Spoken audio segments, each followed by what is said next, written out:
Welcome to Moussa TV బులెటిన్ల ముందుగా headlines. యూకేకు వెళ్లిన fighter jet.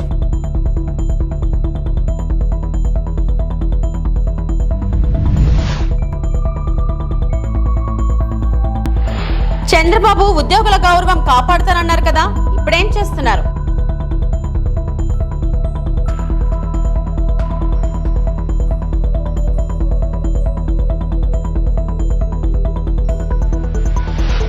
తిరిగి యూకేకి వెళ్లిన ఫైటర్ జెట్ జూన్ 14న హైడ్రాలిక్ సిస్టంలో తలెత్తిన లోపాలతో కేరళ తిరువనంతపురం ఎయిర్పోర్ట్ లో F-35 జెట్ టేక్ ఆఫ్ అయింది. జెట్ లో తలెత్తిన సమస్యలను ఇంజనీర్ల బృందం సరిచేయడంతో నిన్న ట్రయల్ రన్ నిర్వహించారు. ఈ రోజు ఆ జెట్ తిరిగి యూకేకు వెళ్లింది.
పశ్చిమ గోదావరి జిల్లా పాలకొల్లులో గౌడ శెట్టిబలజ గీత కులాలకు సంబంధించిన బిల్డింగ్ పునర్నిర్మాణానికి 3 కోట్ల రూపాయలు కేటాయించడం హర్షించదగ్గ విషయమని, రాష్ట్ర ఆర్థిక పరిస్థితి బాగోకపోయినా గీత కులాలకు సంబంధించిన బిల్డింగ్ కొరకు 3 కోట్ల రూపాయలు కేటాయించడం మామూలు విషయం కాదని, మన గీత కులాలు మంత్రి రామానాయుడుకి రుణపడి ఉంటామన్న విషయం మర్చిపోకూడదని, మంత్రి రామానాయుడు మనవాడిగా గుర్తించుకోవాల్సిన అవసరం ఎంతైనా ఉందని, రాష్ట్రంలో ఎంతో గడ్డు పరిస్థితి నెలకొన్న రాష్ట్రంలో గీత కార్పొరేషన్ లో 4 కోట్లు బడ్జెట్ ఉంటే 3 కోట్లు మన బిల్డింగ్ నిర్మాణానికి కేటాయించి సహకరించిన మంత్రి రామానాయుడు ప్రతి ఒక్కరి హృదయాలలో ఉంచుకోవాలని పీతాని అన్నారు.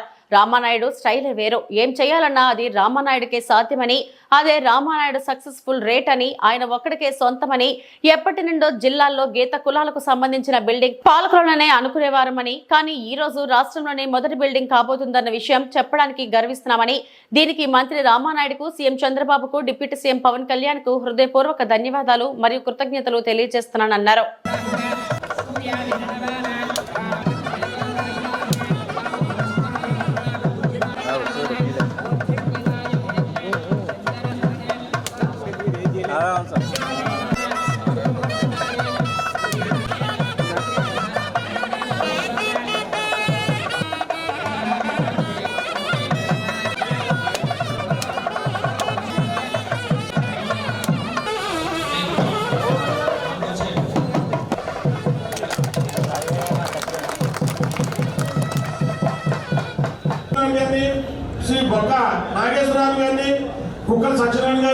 ఈరోజు ఈ మైక్ పట్టుకుని మీ ముందు ఒక శాసనసభ్యుడిగా మాట్లాడుతూ ఉన్నానంటే, నన్ను ఆదరించినటువంటి వాళ్ళని, నన్ను గౌరవించి అభిమానించి ఆశీర్వదించినటువంటి వాళ్ళకి పని చేయడం కూడా నా బాధ్యతగా భావించి పని చేస్తున్నాను అనే విషయాన్ని మరొక్కసారి మీ ద్వారా తెలియజేసుకుంటూ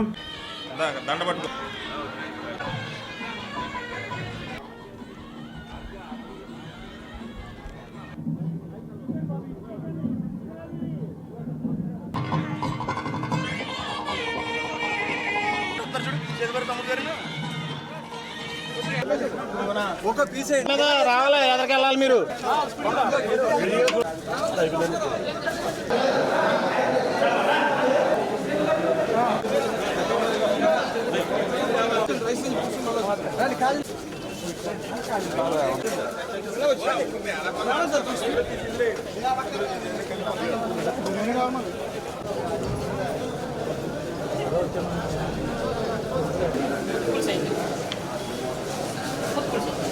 నందికొట్కూరు నియోజకవర్గం దుద్యాల గ్రామంలో సుపరిపాలన తొలి అడుగు కార్యక్రమంలో పాల్గొన్న మంత్రి డోలా బాల వీరాంజనేయ స్వామి, స్థానిక MLA Gitta Jayasurya, TDP parliament in charge Mandra శివానందరెడ్డితో కలిసి గ్రామంలో ఇంటింటికి తిరుగుతూ సంక్షేమ అభివృద్ధి కార్యక్రమాలను వివరించిన మంత్రి పోలవరం బనకచర్లను అనుసంధానం చేసి రాష్ట్రాన్ని సస్యశ్యామలం చేయడమే ముఖ్యమంత్రి చంద్రబాబు లక్ష్యం. జగన్ ప్రశ్నించాలనుకుంటే అసెంబ్లీకి రావాలన్న మంత్రి. అందరికీ నమస్కారం అండి. ఈరోజు నందికొట్కో నియోజకవర్గం దుద్యాల గ్రామంలో సుపరిపాలన తొలి అడుగుల కార్యక్రమం పాల్గొనడానికి రావడం జరిగింది. ఈరోజు ప్రజలు చాలా ఆనందంగా సంతోషంగా ముందుకు వస్తూ ఉన్నారు. ఇప్పుడు ఇల్లు తిరుగుతామంటే వాళ్ళల్లో తల్లికి వందనం, ఎక్కువ మందికి కూడా ఇద్దరికి ముగ్గురు వచ్చిన వాళ్ళు ఉన్నారు, ఒకళ్ళు ఉన్నారు. ఇంతకుముందు మీద చాలా ఆనందంగా ఉందని చెప్తా ఉన్నారు. రెండవది పెన్షన్ కూడా 3000 ఉన్నటువంటి దాన్ని అంటే ఆ రోజు 3000 ఇస్తామని చెప్పి ఆఖరా సంవత్సరంలో 3000 చేసిన ప్రభుత్వాన్ని ఈరోజు చెప్పినట్లుగా ముందు నుంచే 4 వేసిన ఈ ప్రభుత్వాన్ని బేరేజ్ చేసుకుంటున్నారు ప్రజలు. ఒక్కొక్క కుటుంబానికి పెన్షన్ ఇప్పటికే 55,000 రూపాయలు ఇవ్వడం జరిగింది. అదేవిధంగా 500 రూపాయల పెన్షన్ 3,000, 1,500, తర్వాత 3,000, మళ్ళీ ఈరోజు 6,000 కూడా చేసింది నారా చంద్రబాబు నాయుడు గారి విషయాన్ని కూడా ప్రజలు గుర్తు చేసుకుంటా ఉన్నారు. 15,000 పెన్షన్ కూడా పూర్తి మంచాలు కొనడానికి ఇవ్వడం జరుగుతుంది. దీపం 2 పథకం కింద ఉచితంగా గ్యాస్ అనేది 3 గ్యాస్ సిలిండర్లో చాలామందికి ఒక గ్యాస్ సిలిండర్ వచ్చింది. 2వ గ్యాస్ సిలిండర్ కూడా కొంతమందికి ఇప్పుడిప్పుడే పడతా ఉంది. ఇదే విధంగా ఆగస్టు 15 నుంచి ఉచిత బస్సు కూడా ఉంటుందనేది ప్రజల్లో ఆనందంగా కనిపిస్తూ ఉన్నారు. ఉచిత ఇసుకను కూడా తీసుకొని రావడం జరిగింది. గత ప్రభుత్వం ఇసుక ఇల్లు కట్టుకుని బంగారం అయిపోతే ఈ రోజున ఇసుకని నేరుగా తీసుకొచ్చుకోవడం లేదా డిపో ద్వారా పెట్టేసి తక్కువ ధరలకు వాళ్ళకి ఇసుక అందించే ట్రాన్స్పోర్ట్ చేసి పెట్టే వచ్చే విధంగా ఇసుకను కూడా మేము తీసుకురావడం జరిగింది. హాస్టల్లో, గురుకుల పాఠశాలల్లో ఈరోజు నాణ్యమైన బియ్యం కూడా మేము ఇవ్వడం జరిగింది. ఈరోజు తీసుకున్నట్లయితే ఎప్పుడూ లేనంత సంక్షేమాన్ని అందిస్తూ ఉన్నాం. ప్రభుత్వం చెప్పిన ప్రతి పని కూడా చేసుకుంటూ వెళ్తా ఉన్నాం. ఈ ప్రభుత్వం వచ్చిన తర్వాత అభివృద్ధి కూడా చేసాం, రోడ్లు వేసాం, సంక్షేమాన్ని చేసాం. వరుసగా ధైర్యంగా జనం దగ్గరికి వస్తున్నాం. మీకు ఈ పనులు చేసాం, మీకు ఇంకా ఏం కావాలి? కొంతమంది పెన్షన్లు అడుగుతున్నారు కొత్తవి. 2019 తర్వాత స్పౌజ్ చనిపోయినటువంటి వాళ్ళకి స్పౌజ్ పెన్షన్లు కూడా వచ్చే రేపు 1 కానీ నెక్స్ట్ మంత్లో కానీ ఇచ్చేదానికి ప్రభుత్వం ప్రణాళికలు సిద్ధం చేస్తూ ఉంది. అదేవిధంగా దాంతోపాటు కొత్త పెన్షన్లు అడుగుతూ ఉన్నారు, రేషన్ కార్డులు ఇస్తున్నాం. అవి అయిన తర్వాత వాటిని కూడా పరిశీలన చేస్తామని నేను తెలియజేస్తున్నాం. ఇంటికి కూడాను పెద్ద మొత్తంలో ఎస్సీ, బీసీలకి 3 లక్షలు, ఎస్టీలకి 3,25,000 ఇంటికి ఇవ్వడానికి కూడా ప్రభుత్వం నిర్ణయం చేసిన విషయం తెలియజేసుకుంటూ ఎక్కడా కూడా రాజీ పడకుండా ముందుకెళ్తున్నాం. మేము మీ దగ్గరికి వస్తున్నాం, మీకు ఇవి చేసాం, మీకు ఇంకా ఏం కావాలి, మీకు ఇవ్వాలనేటువంటి దానికోసం ముఖ్యమంత్రి గారు పంపించారు.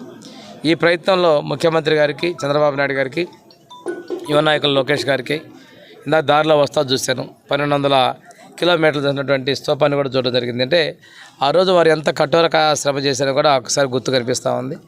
ఈరోజు కష్టకాలం ఉన్నప్పుడు అండగా ఉన్నటువంటి పవన్ కళ్యాణ్ గారు ఈరోజు ప్రభుత్వంలో భాగస్వామ్యం ఈ సంక్షేమం అందించడంలో కీలకంగా ఉన్నారు. కేంద్ర సహకారం అనేది కూడా మర్చిపోలేని విషయం తెలియజేసుకుంటూ మేమైతే మాత్రం అభివృద్ధి సంక్షేమం చేయడం కోసం కంటిన్యూస్ గవర్నమెంట్ చాలా అవసరం. 19లో చేసినటువంటి అభివృద్ధి పనులు పూర్తిగా ఆగినాయి. మళ్ళీ తిరిగి మొదలు పెడుతున్నటువంటి పరిస్థితుల్లో ప్రజలకు కూడా మేము చెప్పే అప్పేలు ఏంటంటే రేపు 29లో కావచ్చు వరుసగా కూడా మళ్ళీ మా ఎన్డీఏ ప్రభుత్వాన్ని మీరు ఆశీర్వదించండి. కంటిన్యూస్గా ఉంటే డెవలప్మెంట్ చేస్తాం. మేము పని చేయటం పోయినసారి వాళ్ళు కూలగొట్టారు, మళ్ళీ మొదలు పెట్టుకొని వస్తూ ఉన్నాం. ఇటువంటి పరిస్థితుల్లో విధ్వంసం లేకుండా అభివృద్ధిని, సంక్షేమాన్ని ఇచ్చే ఈ ప్రభుత్వాన్ని మీ ఆశీర్వాదాలను కోరుకుంటున్నానండి. నందవరం మండల ప్రాథమిక పరపతి సహకార బ్యాంక్ నూతన చైర్మన్, డైరెక్టర్ ప్రమాణ స్వీకార కార్యక్రమం సోమవారం ఘనంగా జరిగింది. ఎమ్మెగ్నూరు నియోజకవర్గ ఎమ్మెల్యే బివి జయనాగేశ్వరరెడ్డి ఆధ్వర్యంలో జరిగిన ఈ కార్యక్రమంలో చైర్మన్ గా ధర్మపురం గోపాల్, డైరెక్టర్లుగా నాగలదిన్నె మహేష్, నందవరం భీమశేఖర్లు పదవి బాధ్యతలు స్వీకరించారు. ప్రభుత్వం జారీ చేసిన ఉత్తర్వుల మేరకు ఎమ్మెల్యే బివి జయనాగేశ్వరరెడ్డి సిఫార్సుతో వీరు నియమితులయ్యారు. ఈ సందర్భంగా ఎమ్మెల్యే బివి జయనాగేశ్వరరెడ్డి మాట్లాడారు. ధర్మాపురం గాజుల గోపాల్ అని నేను నందవరం ప్రాథమిక వ్యవసాయ సహకార పరపతి సంఘము అధ్యక్షులుగా మండల పరిధిలో గల గ్రామాల రైతులందరికీ న్యాయం చేస్తానని దైవ సాక్షిగా ప్రమాణం చేయుచున్నాను. వేదిక మీద ఉన్నటువంటి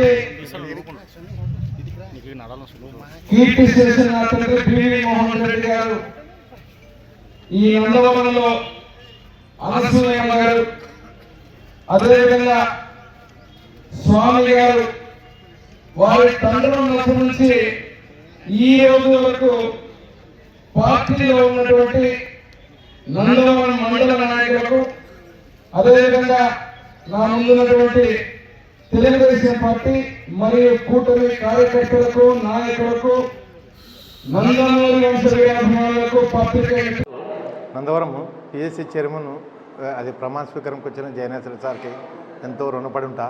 బివి మోహన్ గారి ఆశీస్సులతోనూ ఎంతో నేను దాదాపు 30 సంవత్సరాలు తెలుగుదేశం పార్టీ కార్యకర్తగా పనిచేసిన. ఈరోజు జయనేశ్వర సార్ చిన్న కార్యకర్తని ధర్మాపురం అనే వ్యక్తికి ఈరోజు పిఎస్సి చైర్మన్ చేయడం చాలా గొప్ప గర్వకారణము. ఎందుకంటే ఆయన జీవితంలో రుణపడి ఉంటా. బీవీ కుటుంబానికి ఎప్పుడైనా నేను రుణపడి ఉంటా జీవితకాలం. ఐపీఎస్ ఆఫీసర్ ని రేయ్ అంటూ సంబోధించిన తాడిపత్రి మున్సిపల్ చైర్మన్ టీడీపీ నేత ప్రభాకర్ రెడ్డిపై ముఖ్యమంత్రి చంద్రబాబు నాయుడు కఠిన చర్యలు తీసుకోవాలని వైఎస్ఆర్సీపీకి ఉద్యోగుల విభాగం రాష్ట్ర అధ్యక్షుడు ఎన్ చంద్రశేఖర్ రెడ్డి డిమాండ్ చేశారు. ఈ రోజు తాడేపల్లి వైఎస్ఆర్సీపీ కేంద్ర కార్యాలయం నుంచి మాట్లాడిన ఆయన, ఉద్యోగులు అధికారులను జేసీ ప్రభాకర్ రెడ్డి బెదిరింపులకు గురి చేస్తున్నారు. తన సొంత రాజ్యాంగాన్ని అధికారులపై చేసి ప్రదర్శిస్తానంటే కుదరదు. నీ మీద కూడా కేసులు పెడతా అంటున్నాడు ఒక అడిషనల్ ఎస్పీ, ఒక ఐపీఎస్ అధికారి మీద. మరి లా అండ్ ఆర్డర్ అంటున్నావు, మాకు తెలియదా లా అండ్ ఆర్డర్ అంటే ఏంటి? దాని ఉద్దేశం లా అండ్ ఆర్డర్ మెయింటైన్ చేయాల్సింది పోలీస్ అధికారా, లేకపోతే మీ సొంత రాజ్యాంగం ప్రకారంగా మీరు ఒక మున్సిపల్ చైర్మన్ గా ఉంటూ మరి మీరు చెప్పినట్టు నడుచుకోవాలనా? అతి పడుతున్నావా నువ్వు? నీకు ఎంత ముట్టింది? నీ సంగతి చూస్తాను అని రకరకాలుగా. ఏందిరా నువ్వు? నీ పోలీసు వాళ్ళతో ఏం చేస్తావు నువ్వు? నీ ఆఫీసు ముందు ధర్నా చేస్తా నీకు దమ్ముంటే నువ్వు మరి నీ యొక్క మందుకొండ సామగ్రితో అంటే మీరు మీ తుపాకులతో అడ్డుకుంటావా? ఏం చేస్తావో చూస్తా. నీకు దమ్ముంటే కాసుకో. రేపు నీ యొక్క ఆఫీసు ముందే నేను చేస్తానని బెదిరిస్తూ ఉంటే, ఒక ఐపీఎస్ ఆఫీసర్నే బెదిరిస్తూ ఉంటే ఇక చిన్న తరగతి వాళ్ళు ఏ విధంగా మీరు గౌరవం ఇస్తారు అని చెప్పి నేను ఈ సందర్భంగా అడుగుతా ఉన్నా. రాష్ట్ర ముఖ్యమంత్రి గారిని అడుగుతూ ఉన్నా. ఎన్నికల సమయంలో నానా విధాలుగా ఉద్యోగులకి మీరు హామీలు ఇచ్చారు. ఉద్యోగుల యొక్క గౌరవాన్ని నేను కాపాడుతా, నేను వస్తే అన్నారు. ఇదేనా మీరు కాపాడేటువంటి గౌరవం అని చెప్పేసి కూడా నేను ఈ సందర్భంగా క్వశ్చన్ చేస్తున్నా ముఖ్యమంత్రి గారు. మాజీ ఎమ్మెల్యే వైసీపీ నాయకుడు రమేష్ కుమార్ రెడ్డిని స్టేషన్ బెయిల్ విడుదల. అన్నమయ్య జిల్లా చిన్నమండం మండలం కద్రివండ్లపల్లిలో బాబు షూరిటీ మోసం గ్యారంటీ కార్యక్రమంలో కూటమి ప్రభుత్వంపై అనుచిత వ్యాఖ్యలు చేసిన మాజీ ఎమ్మెల్యే వైసీపీ నాయకుడు రమేష్ కుమార్ రెడ్డిని అరెస్టు చేయగా ఇవాళ స్టేషన్ బెయిల్ తో విడుదలై అభిమానులతో భారీ ఎత్తున కాన్వాయ్తో స్వగ్రామమైన లక్కిరెడ్డిపల్లి తన నివాసానికి చేరుకున్న మాజీ ఎమ్మెల్యే రమేష్ కుమార్ రెడ్డి అనంతరం మీడియాతో రమేష్ కుమార్ రెడ్డి మాట్లాడుతూ, ఈ ప్రభుత్వం అనుసరిస్తున్న ప్రజా వ్యతిరేక విధానాలను, జరుగుతున్న అవినీతి దోపిడీలను ప్రశ్నిస్తే అరెస్టు చేస్తారా అంటూ మండిపడ్డారు. ఇటువంటి తాటాకు చప్పళ్లకు తాను భయపడే వ్యక్తిని కాదంటూ ఇటువంటి నాయకులను ఎందరినో చూశానన్నారు. ప్రతిపక్షంగా మేము మాట్లాడితే మీకేంటి ఇబ్బందని చంద్రబాబు నాయుడు చేసిన మోసాల గురించి సూపర్ 6 హామీలు అమలు చేయలేదు కాబట్టే మేము తాము మాట్లాడుతున్నామని చేసి ఉంటే మాట్లాడే వాళ్ళం కాదన్నారు. పదవులు అధికారులు ఎవరికీ శాశ్వతం కాదని, తాము అధికారంలోకి వస్తే వడ్డీతో సహా తిరిగి చెల్లిస్తామని ఆయన మండిపడ్డారు. నా కోసం వేచి ఉన్న ఈ వందలాది మంది వేలాది మంది నా మిత్రులు, అభిమానులు, నిజంగా కుటుంబ సభ్యులు, వీళ్ళందరికీ కూడా రుణపడి ఉన్నాను. చాలా వీరు నా ఒక్కడి కోసము ఇంత పెద్ద ఎత్తున వైఎస్ఆర్సీపీ కుటుంబం నా వెనక ఉండడం చాలా అదృష్టము. మీ అందరికి కూడా ప్రత్యేకంగా ధన్యవాదాలు తెలుపుకుంటాను. అందరికీ కూడా థ్యాంక్స్. నిన్నటి రోజు బాబు షూరిటీ మోసం గ్యారంటీ కార్యక్రమాలను సంబేపల్లె చిన్నమండి మండలంలో వైఎస్ఆర్సీపీ కార్యకర్తలము, నాయకులము అందరం కలిసి ఆ కార్యక్రమాన్ని దిగ్విజయంగా చేయడం జరిగింది. దాని సందర్భంగా ఈ ప్రభుత్వం అనుసరిస్తున్న ప్రజా వ్యతిరేక విధానాలను, ఈ ప్రభుత్వంలో జరుగుతున్న అవినీతిని, ఆశ్రిత పక్షపాతాన్ని, ఎక్కడ చూసినా అక్రమ వసూళ్లను, దోపిడీల గురించి నేను ప్రస్తావించడం జరిగింది. నా ప్రస్తావన నేను చేస్తే ఎవడో ఒకడు వాడిని ఇష్టం వచ్చినట్టు మాట్లాడుకుంటా మతిస్థిమితం లేని స్థితి ఈరోజు మనకు స్పష్టంగా కనపడుతుంది. ఏమనుకుంటున్నాడో ఏమో, ఈ భూమికి ఆయనే రాజు అనుకుంటున్నాడో, లేకుంటే ఆయన ఏమన్నా చేస్తే అందరూ ఇక్కడ పారిపోయే వాళ్ళు ఉండారు, భయపడిపోయే వాళ్ళు ఉండారనే ఒక భావంతో బతుకుతున్నాడో నాకు తెలియదు. కానీ ఇట్లా తాటాకు చప్పుళ్లకు ఉడత ఊపులకు భయపడే మనిషి ఇక్కడ ఎవ్వడూ లేడు. రమేష్ రెడ్డి అనేవాడు ఇక్కడ 100 మందిని చూసింటాడు. నా లైఫ్లో 100 మందిని చూసింటాడు. ఇష్టం వచ్చినట్టు నోరుందని చెప్పి మాట్లాడుతూ ఉండరు. తల్లిదండ్రుల గురించి మాట్లాడతారు. ఇష్టం వచ్చినట్టు ఆ కొడుకు, ఈ కొడుకు, ఆ నా కొడుకు, ఈ నా కొడుకు. ఈ పదాలు చిన్నప్పుడే వదిలేసిన నేను. ఈ పదాలు 10 రెట్లు ఎక్కువ నాకు తెలుసు. ఎటువంటి పదాలు ఎక్కడ వాడాలనో కూడా నాకు బాగా తెలుసు. ఇట్లాంటి వాళ్ళని చాలా మందిని చూసినాం.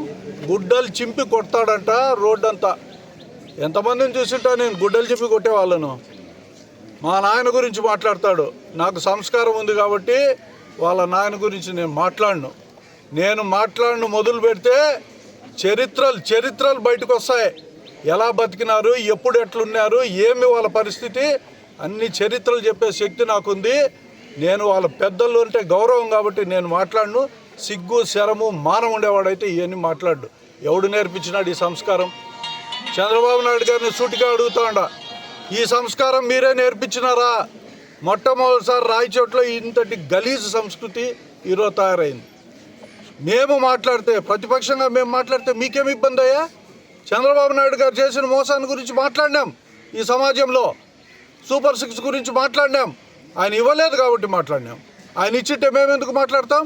ఆయన పొగిడిందు, ఆయన ఇవ్వలేదు కాబట్టి మాట్లాడితే మీకంత ఆక్రోశము, భయము, బాధ. కొడతారంట, గుడ్డలు ఇప్పదీసి కొడతారంట. పోలీసు ఉంది కాబట్టి సరిపోయింది మీ కథ. ఈ పదవులు, ఈ అధికారాలు ఎక్కువసేపు ఉండవు. ఆ తర్వాత లెక్క కట్టి వడ్డీతో సహా, ఆ వడ్డీ ఏ రకమైన వడ్డీ వేస్తానో నాకే తెలియదు. ఈ ప్రపంచంలో ఎవడు వేయనంత వడ్డీ వేసి దాన్ని లెక్క కట్టి మళ్ళీ తిరగరాస్తాను నేను. ఆ రోజు తెలుస్తుంది రమేష్ రెడ్డి అంటే ఏందో. నా గుడ్డలు ఎవరు చించుతారో నేను గుడ్డలు చించుకునే దానికి సిద్ధంగా ఉండా, రెడీగా ఉండా. నా గుడ్డలు చించే మొగోడు ఎవడైనా పుట్టింటే భూమి పైన ఏ రోజైనా ఎక్కడికైనా రావచ్చు. దానికి వెనకాడే సమస్య లేదు. ఇట్లా టోళ్ళని చాలామందిని చూసినా నేను. గతంలోనే చెప్పిన ఇదంతా నాకు దీంతో సమానమని. అయినా నోరుందని మాట్లాడతా నన్ను బెదిరించుకుంటే దానికి నీకు శక్తి ఉందా? ఎంతమందిని చూసింటా నీ అట్లా టోళ్ళని నేను.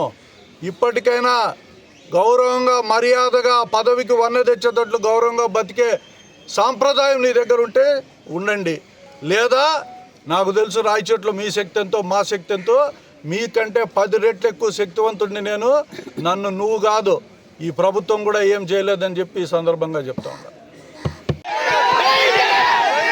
ఈ ప్రభుత్వంలో ప్రతి ఒక్కడు జగన్మోహన్ రెడ్డి గారిని ఎన్నో మాటలు మాట్లాడుతుంటారు ప్రతినిత్యము.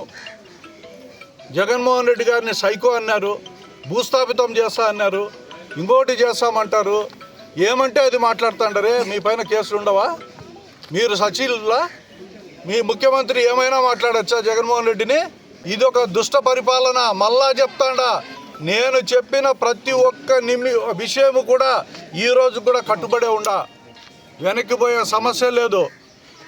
జగన్మోహన్ రెడ్డి గారిని మీ ఇష్టం వచ్చినట్టు మీరు మాట్లాడతారు. మిమ్మల్ని మీరు చెయ్యని విషయాల గురించి మేము ప్రస్తావన చెప్తే మీకు బాధ. ఏమయ్యా, మిమ్మల్ని మీరు నియంత్రించుకొని రాజకీయాల్లో ఉండే శక్తి మీకు లేదా? దేవుడు ప్రసాదిస్తాడేమో, దేవుడిని ముక్కోండి. మిమ్మల్ని ప్రజలు ఎప్పుడో తిరస్కరించినారు. రాబోయే ఎన్నికల్లో మీకు డిపాజిట్లు రావు. ఈ రాష్ట్రంలో తెలుగుదేశం ఓడిపోయేది ఖాయము. వైసీపీ 100% గెలిచేది కూడా 100% నిజం. అది రాజంపేట ఎంపీ మిథున్ రెడ్డి అరెస్టును ఖండించిన వైఎస్ఆర్సీపీ సత్యవేడు నియోజకవర్గం బుచ్చినాయుడు కండ్రిక మండలంలో ర్యాలీలో పాల్గొననున్న తోట రాజేష్. ఈ సందర్భంగా ఆయన మాట్లాడుతూ ప్రజల కోసం కష్టపడి నిరంతరం పనిచేస్తున్న ప్రజాభిమానాన్ని సంపాదించుకున్న నాయకుడిపై అసత్య ప్రచారాలు చేయడం, అక్రమ కేసులు పెట్టి అర్ధరాత్రి అరెస్టు చేయడం చాలా బాధాకరమైన విషయమని అన్నారు. రాజకీయ కక్ష సాధింపు చర్యగా అభివర్ణిస్తూ ప్రజాస్వామ్య వ్యవస్థపై జరుగుతున్న దాడిగా ఉందని, విపక్ష నేతలను అణచివేసే ప్రయత్నంగా పాలకపక్షం నిబంధనలకు విరుద్ధంగా వ్యవహరిస్తుందని వైసీపీ సీనియర్ మండల పార్టీ అధ్యక్షుడు మణి నాయుడు మాట్లాడుతూ నియమాలను, చట్టాలను పక్కన పెట్టి ఇలా నేతలపై కుట్రలు పన్నడం, అరెస్టులు చేయడం చాలా బాధాకరమని, ఇది పూర్తిగా రాజకీయ దురుద్దేశపూరితంగా చర్యగా ఉందని, జగనన్నకి సన్నిహితంగా ఉన్న వాళ్లపైన అక్రమ కేసులు పెట్టి జగనన్నని ఒక్కడనే చేయాలని సీఎం చంద్రబాబు, లోకేష్ పన్నాగం పథకం పని అక్రమంగా అరెస్టు చేయడం తగదని అన్నారు. సాక్ష్యాలు లేవు, డబ్బులు ట్రాన్సాక్షన్ జరగలేదు, మిథునన్న ఎక్కడ ఎవరితో మాట్లాడినట్టు ఫోన్ కాల్స్ డేటా లేదు. కానీ అక్రమంగా కేసు పెట్టి తప్పుడు అరెస్టులు చేయడం కూటమి ప్రభుత్వం మానుకోవాలని, రానున్న ఎన్నికల్లో ప్రజలు తీర్పు చాలా ఘోరంగా ఇస్తారని అన్నారు. ఈరోజు మన మిథున్ రెడ్డి గారి మీద పెట్టిన అక్రమ కేసుల్ని రద్దు చేయాలని మేము అన్ని చోట్ల కూడా ర్యాలీలు, ధర్నాలు చేస్తున్నాము, నిరసన కార్యక్రమాలు తెలుపుతున్నాము. ఎందుకంటే ఇది అక్రమ కేసులు, ఎక్కడ కానీ దీనికి బేస్ లేదు, బేస్లెస్ కేసులు పెట్టారు. అలాగే ఈరోజు అందరి మీద కూడా రెడ్ బుక్ రాజ్యాంగం నడుస్తుంది. ఈ రెడ్ బుక్ రాజ్యాంగం నశించాలని మేము అందరూ కూడా కోరుకుంటున్నాము. రెడ్ బుక్ రాజ్యాంగంలో అనవసరమైన కేసులు, అనవసరమైనవి తెప్పిస్తే ఏది కానీ బేస్ ఉండే కేసులు ఏది ఒకటి కూడా లేదు. లోకేష్ గారు కొంచెం చూసి వెళ్ళండి. ఈ గవర్నమెంట్ మీకు 3 సంవత్సరాలు 4 సంవత్సరాలు ఉండొచ్చేమో, తర్వాత వచ్చేది మాత్రం వైఎస్ఆర్ గవర్నమెంటే. కాబట్టి కొంచెం జాగ్రత్తగా చూసి వెళ్ళండి. మీరందరూ కూడా రెడ్ బుక్ రాజ్యాంగాన్ని అమలు చేస్తున్నారు, మేము అందరూ కూడా గమనిస్తున్నారు, ప్రజలందరూ కూడా గమనిస్తున్నారు. ఖచ్చితంగా మీకు గెలిచారు, ఈవీఎంలు గెలిపించాయో అది వేరే విషయం, మొత్తానికి గెలిచారు. గెలిచిన తర్వాత ప్రజలకి మేలు చేసేది చూడండి, మీరు ఇచ్చిన హామీలని అమలు చేసేది చూడండి. అది తప్పిపోయి ఎంతసేపు జగన్ గారి మీద, వారితో ఉండే అనుచరుల మీద, వారికి ఎవరెవరు ఉన్నారో వాళ్ళందరి మీద కేసులు పెట్టేది, సోషల్ మీడియా మీద కేసులు పెట్టేది కాదు చేయాల్సింది. మీరు ఖచ్చితంగా పెద్దిరెడ్డి గారి ఫ్యామిలీకి రాష్ట్రమంతా, ముఖ్యంగా మా రాయలసీమలో ఆయనకి విన్నంటే అందరూ కూడా, ప్రజలందరూ కూడా ఉన్నాము, మేమందరూ కూడా, కార్యకర్తలందరూ కూడా వెనకాల ఉన్నాము. వాళ్ళు కూడా ఎక్కడ భయపడద్దు. నిన్న కూడా పెద్దిరెడ్డి గారి దగ్గరికి పోయినప్పుడు ఆయన కూడా మీరెవరు కూడా అధైర్యపడకండి, మిథునన్న వస్తాడు త్వరలో బయట అని చెప్పడం జరిగింది. కాబట్టి పెద్దిరెడ్డి గారి వెంట, ఆయన ఫ్యామిలీ వెంట మేము ఉన్నాము. పెద్దిరెడ్డి గారి ఫ్యామిలీని ఇబ్బందులు పెట్టాలనే ఉద్దేశంతోనే ఈరోజు అరెస్టులు చేస్తున్నారు. కానీ వాళ్ళు ఎవరు కూడా భయపడే వ్యక్తులు కాదు. వాళ్ళు ఎవరు లోపలికి వెళ్ళినా మిగతా వాళ్ళ ఫ్యామిలీలో చాలామంది ఉన్నారు. అందరూ కూడా ప్రస్తుతానికి చూసుకునేదానికి రెడీగా ఉన్నారు. సుధీర్ రెడ్డి గారు కానీ, ద్వారకన్న కానీ అందరూ కూడా ఎటువంటి ఇబ్బందులు పడకుండా ప్రజల్ని చూసుకునే ఒకే ఒక ఫ్యామిలీ. జిల్లాలో వాళ్ళ గడప తొక్కితే లేదు కాదు అనకుండా పనిచేసే ఒకే ఒక ఫ్యామిలీ పెద్దిరెడ్డి గారి ఫ్యామిలీ. అలాంటి ఫ్యామిలీని ఈరోజు హింసిస్తున్నారు. ఖచ్చితంగా పర్యవసానాలు ఉంటాయి. జై జగన్, జై జగన్, మిథున్ రెడ్డి నాయకత్వం, మిథున్ రెడ్డి నాయకత్వం, పెద్దిరెడ్డి గారి నాయకత్వం, పెద్దిరెడ్డి గారి నాయకత్వం, జై జగన్. పశ్చిమ గోదావరి జిల్లా మొగల్తూరు నుండి వెంప వెళ్లే ఆర్ఎండ్బి ప్రధాన రహదారిపై ప్రయాణాలు సాగించాలంటే నరకయాతన అనుభవిస్తున్నామని మొగల్తూరు, గొల్లగూడెం, పడమటిపాలెం, నక్కవారిపాలెం, సుబ్రహ్మణ్యేశ్వరం, కొత్తపాలెం గ్రామాల ప్రజలు అంటున్నారు. ప్రభుత్వాలు మారుతున్న రహదారి నిర్మాణం ముందుకు సాగడం లేదని, గత 10 ఏళ్లుగా ఈ రహదారి పూర్తిగా పాడే పెద్ద పెద్ద గుంతలు పడ్డాయని, ప్రభుత్వం అధికారులు, ప్రజాప్రతినిధులు తక్షణమే స్పందించి రహదారి నిర్మాణం చేపట్టాలని నర్సాపురం ఆర్డీఓ కార్యాలయం ఎదుట నిరసన ప్రదర్శన చేశారు. అనంతరం ప్రజా సమస్యల పరిష్కార వేదిక కార్యక్రమంలో నర్సాపురం ఆర్డీఓ దాసిరాజుకు వినతి పత్రాన్ని అందించి రహదారి నిర్మాణం చేపట్టేటట్లు చర్యలు తీసుకోవాలని కోరారు. ఈ సందర్భంగా వారు మాట్లాడుతూ, జిల్లా కేంద్రం భీమవరంకు వెళ్లాలంటే మొగల్తూరు పరిసర ప్రాంతాల ప్రజలు ఈ రహదారి గుండా ప్రయాణం చేయాలని, నిత్యం ఈ రహదారిపై ప్రయాణం చేసేందుకు తీవ్ర అవస్థలు ఎదుర్కొంటున్నామన్నారు. గాంధీభవన్ సెంటర్ నుంచి వెంప రోడ్డును నిర్మించాలి. మొగల్తూరు గాంధీభవన్ సెంటర్ నుంచి వెంప రోడ్డును నిర్మించాలి. మొగల్తూరు గాంధీభవన్ సెంటర్ నుంచి వెంప రోడ్డును నిర్మించాలి. మొగల్తూరు గాంధీభవన్ సెంటర్ నుంచి వెంప రోడ్డును నిర్మించాలి. మొగల్తూరు గాంధీభవన్ సెంటర్ నుంచి వెంప రోడ్డును నిర్మించాలి. మొగల్తూరు గాంధీభవన్ సెంటర్ నుంచి వెంప రోడ్డును నిర్మించాలి. మొగల్తూరు గాంధీభవన్ సెంటర్ నుంచి వెంప రోడ్డును నిర్మించాలి. మంచి డీ గారు ఉన్నారు, ఆ డబ్బుంటే ఆయన నిద్రపోవాలి.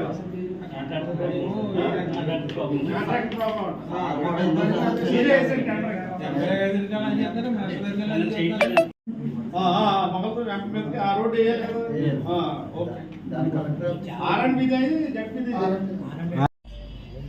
పశ్చిమ గోదావరి జిల్లా మొగల్తూరు మండలం, మొగల్తూరు గాంధీభవన్ సెంటర్ నుంచి వెంప వరకు రోడ్డు గత 5 సంవత్సరాల నుంచి బాగా పాడైపోయింది. పెద్ద పెద్ద గుంతలు అయిపోయినాయి, మోకాళ్ళలోతు నీరు నిలబడిపోయి ఉంటుంది. గత 5 సంవత్సరాల క్రితం కరోనా ముందు ఆ రోడ్డుని వేస్తామని ప్రారంభించారు కాంట్రాక్టరు. అయితే ఈ రోజుకి కూడా ఆ రోడ్డు పూర్తి కాలేదు. అయితే ఆ రోడ్డు గుండా చిన్నపిల్లలు కానీ, అలాగే వృద్ధులు కానీ, స్థానిక గ్రామాలైన నక్కవారిపాలెం కానీ, సుబ్రహ్మణ్యపురం, అలాగే పడమటిపాలెం, గొల్లగూడెం, పేటపాలెం ఈ గ్రామస్తులందరూ కూడా అదే రోడ్లో జీవిస్తూ ఉంటారు. అలాగే గాంధీభవన్ సెంటర్ నుంచి జిల్లా కేంద్రం భీమవరంకు అదే రోడ్డు గుండా ప్రయాణం చేస్తూ ఉంటారు. నిత్యం అవస్థలు పడుతూ వాహనదారులు వెళ్తూ ఉంటారు. అలాగే బురద నిండిపోవడం వల్ల స్థానికంగా నివసించే వారికి అనారోగ్యాలు కూడా పాలవుతున్నాయి. అలాగే ఆ బురద ఇండ్ల మీద పడడం, మనుషుల మీద పడడం, అలాగే స్కూల్ పిల్లల మీద పడడం నానా ఇబ్బందిగా ఉంది.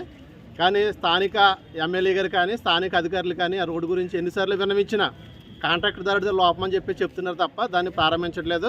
అందుకు తక్షణమే ఆ రోడ్డు నిర్మించాలని, లేని పక్షంలో ఆగస్టు 1-2 వారాల్లో మొత్తం గ్రామాలన్నీ కలుపుకొని నిరాహార దీక్ష చేసి ఆ రోడ్డు గురించి మొత్తం అందరం కూడా చేస్తామని చెప్పి తెలియజేస్తూ ఉన్నాం.